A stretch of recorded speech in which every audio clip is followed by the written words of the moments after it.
ৰৈ ৰৈ বিনালে আমাক সকলোকে পুনৰ আৱেগিক কৰি দিলে আৰু জুবিনদাৰ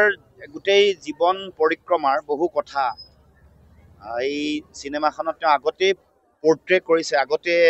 যিবোৰ ঘটনা ঘটি গৈছে এটা এটাকে চিনেমাখন বনোৱাৰ সময়তে তেওঁ এইটো এটা মানে সাংঘাতিক এটা ঐশ্বৰিক কথা বতৰা কাৰবাৰটো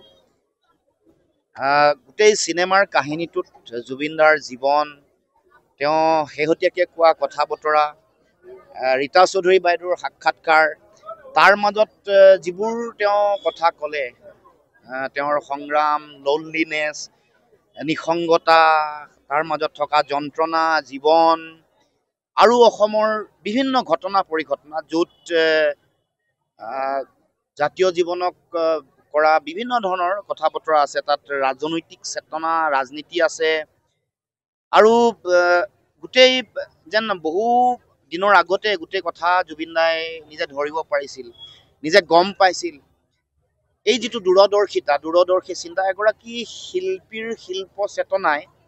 সদায় এইটো এটা আগতীয়াকৈ নিজৰ চিন্তা দৃষ্টিভংগীত এটা দূৰদৰ্শিতা দিয়ে আৰু সেইটো আজি আমি একেবাৰে গভীৰভাৱে উপলব্ধি কৰিছোঁ। গতিকে সকলো মানুহ চিনেমাখনৰ মাজত সোমাই পৰিছে,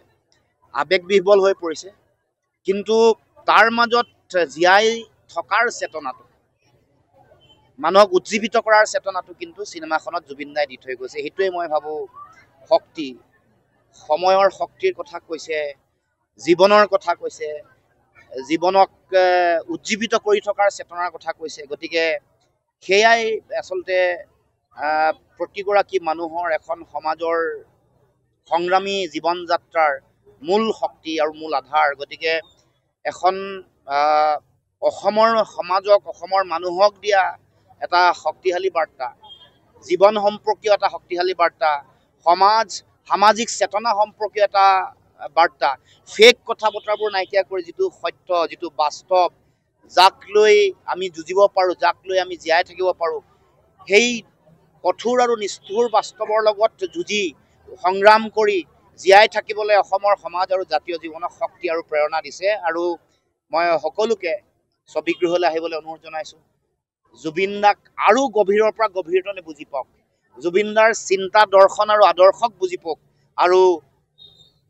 বিভিন্ন সমাজত চলি থকা বিভিন্ন কথা বতৰাৰ বিৰুদ্ধে যুঁজিবলৈ শিকক, জীৱনৰ সৈতে যুঁজিবলৈ শিকক, জীয়াই থাকিবৰ কাৰণে শক্তি আৰু সাহস প্ৰেৰণা লাভ কৰক, তাকে মই কামনা কৰিছোঁ। গতিকে পুনৰবাৰ আমাক সকলোকে অতি আৱেগিক কৰিলে, কিন্তু মই ভাবোঁ যে তাৰ মাজত শক্তি পাইছোঁ, চেতনা আৰু প্ৰেৰণা পাইছোঁ।